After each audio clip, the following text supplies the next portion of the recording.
Good morning friends, তোমরা সবাই কেমন আছো? আশা করি ভালো আছো আর সুস্থ আছো। আমিও ভালো আছি। আজকে আবারও একটি নতুন ব্লগে তোমাদের সবাইকে স্বাগত জানাচ্ছি। আই হোপ ব্লগটি ভালো লাগবে। তো সকালবেলায় ঘুম থেকে উঠে ফ্রেশ হয়ে নিয়েছি। ফ্রেশ হয়ে এসে ভাত বসিয়ে দিয়েছি, ভাতে হাঁড়িতে জল দিয়ে দিয়েছি। চালটা ধুয়ে নিচ্ছি, চালটা ছেড়ে দেবো। আর জলটা গরম হয়ে গেছে। আর সকালবেলায় ঘুম থেকে উঠে আমরা ওই চা বিস্কিট আর চিড়ে ভাজা যেরকম খেয়ে থাকি সকালের টিফিন, সেই রকম খেয়ে নিয়েছি। সেগুলো তোমাদের সামনে ভিডিওই আর আনতে পারিনি। তো প্রত্যেক দিন একই রকম ভিডিও তোমাদেরও একটা একঘেয়েমি ব্যাপার চলে আসবে। তো তার জন্য এই যে চালটা ধোয়া হয়ে যাচ্ছে, এরপর এটা ছেড়ে দেবো। আর ভাতটা দিকে হতে থাকবে, তারপরে তরকারি কী হবে সেটা অবশ্যই তোমরা ভিডিওতে দেখতে পারবে। আর আমার ভিডিও যারা প্রতিদিন দেখো অবশ্যই তাদেরকে আমার অসংখ্য ধন্যবাদ। আর যারা আমার চ্যানেলটা সাবস্ক্রাইব করে রেখেছো তাদেরকে তো কিছু বলারই নেই, ধন্যবাদ বলবো অনেক ছোটো। কারণ আমার ভিডিও খুব বেশি যে ভালো হয় সেরকম না। আর এই যে দেখতেই পাচ্ছ যা খাওয়া হয়েছে সেগুলো এখনও বিছানায় পড়েছিল, তো সেগুলো সরিয়ে নিলাম। তো ওই ক্লিপটা তোমাদের সামনে আর দেখায়নি। তারপরে যে বিছানাটা একটু ভাবছি ছেড়ে নেবো। ঘুম থেকে উঠে বিছানাটা ঝাড়া হয়নি। আর আমার হাজব্যান্ড হচ্ছে বাজারে গেছে, তো তার জন্য ভাবলাম এই সুযোগে বিছানাটা একটু চাদরটা ভালো করে ঝেড়ে নিই। আর প্রচণ্ড রোদ, কয়েকদিন ধরে বৃষ্টি হয়নি। বৃষ্টি তার আগে কিছুদিন ধরে বেশ ভালো বৃষ্টি হচ্ছিল, প্রত্যেক দিনই বৃষ্টি হচ্ছিল। এখন আবার কিছুদিন হলো যে বৃষ্টি হয়নি, একদম বৃষ্টি হচ্ছেই না। একদম গরমকালে যেরকম রোদ হয় সেই রকম গরম। আর ফ্যান চালিয়ে থাকতে পারছে না, আবার একটা স্ট্যান্ড ফ্যানও চালাতে হচ্ছে। ফ্যানের হাওয়াটাও গরম লাগছে। এবারে বুঝতে পারছো কী পরিমাণে সমস্যা হচ্ছে। তো যাই হোক, বিছানার চাদরটা ছেড়ে নিলাম আর তোমাদের সাথে কথা বলে আর খুব বেশি আমার ব্লগ ভিডিওগুলো খুব বেশি বড় করি না, ছোটোখাটোই করি। তো সকালের যেটুকু কাজ সেটাই তোমাদের সামনে শুধু শেয়ার করে থাকি। তোমরা যদি আমার আরও বড় বা পুরো সারাদিনের ব্লগ ভিডিও দেখতে চাও তাহলে অবশ্যই কমেন্টে জানাবে, আমি ভিডিও তোমাদেরকে দেখাবো। তো এখন যেহেতু চ্যানেলটা ছোটো আর আমার চ্যানেলে সেরকম কোনো ভিউ খুব ভালো যে হয় সেরকম না, তো তার জন্য যে বিশাল আমাকে খেটে তো সবাই করে, কিন্তু হচ্ছে পুরো দিনের ভিডিও দেখায় না, শর্ট একটু ভিডিও দেখায়, সকালের ভিডিওগুলো। তোমরা যদি পছন্দ করো তাহলে আমি সারাদিনের ভিডিও দেখাতে পারি। তো এই যে তোমাদের সাথে কথা বলে বিছানার চাদরটা ঝেড়ে নিলাম। আর ওদিকে ভাত হচ্ছে, আর তরকারি কী হবে এখনও তো ভাবিনি, তো সেটা তো আবার ভাবতে হবে। আর সকাল অনেক কাজ থাকে।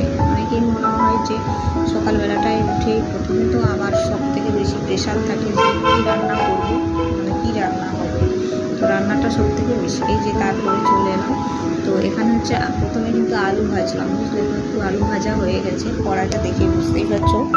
আর তারপরে ওই কড়াইয়ে তেল নিলাম, আর ওদিকে ভাতটা নামিয়ে নিয়েছি।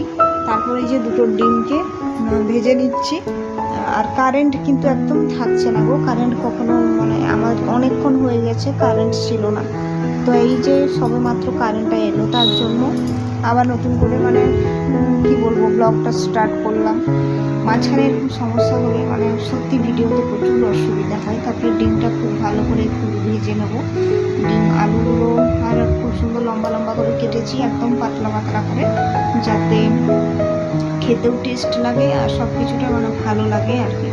তো এই যে ডিমগুলো ভাজা হয়ে যাচ্ছে, আর এগুলো আমি মাঝখান থেকেই কেটে নেবো। কেন বলো তো, এইভাবে যদি তুমি করো ডিমটা দেখবে এর স্বাদ কিন্তু খুব ভালো লাগে।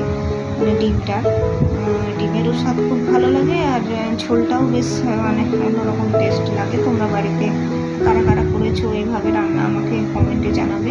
তো ডিম তো সবাই অনেক রকমভাবেই করে থাকে, অনেক সময় ডিমের উপর বেশ কেটে দেয়, সেটাও ভালো। কিন্তু আমার মনে হয় এভাবে কেটে দু টুকরো করে করবে, দেখবে এটা কিন্তু টেস্ট আবার অন্যরকম।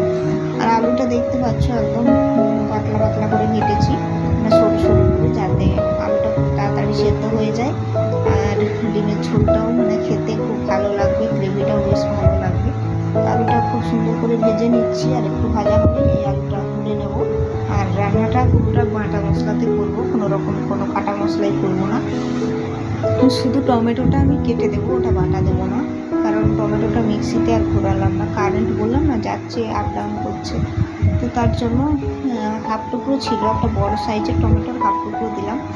তো একটু হলুদ দিয়ে দিলাম, আর পরিমাণ মতো একটু লবণ দেবো যাতে খুব তাড়াতাড়ি টমেটোটা গলে যায়।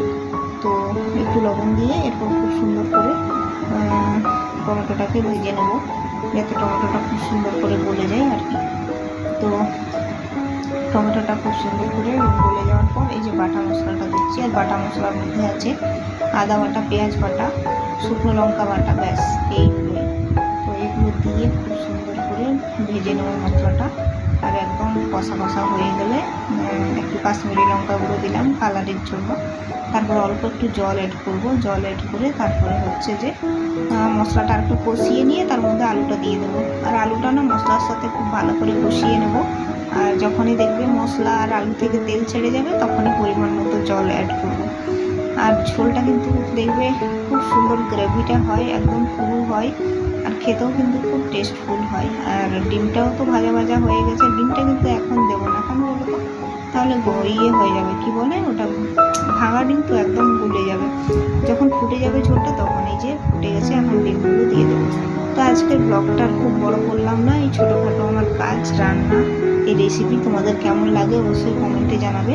তো ভিডিওটা খুব বড় আর করলাম না, এটা মাখা মাখা হলেই নামিয়ে নেবো। এতদূর পর্যন্তই রাখলাম আজকের ভিডিওটা। তোমরা সবাই সুস্থ থাকবো, ভালো থাকবে। আগামীকাল আবার ঠিক 10:30 নাগাদ আমার ভিডিও আসবে। তো ততক্ষণে সবাই ভালো থাকো, সুস্থ থাকো। আমি আজকের মতো এখানেই বিদায় নেব।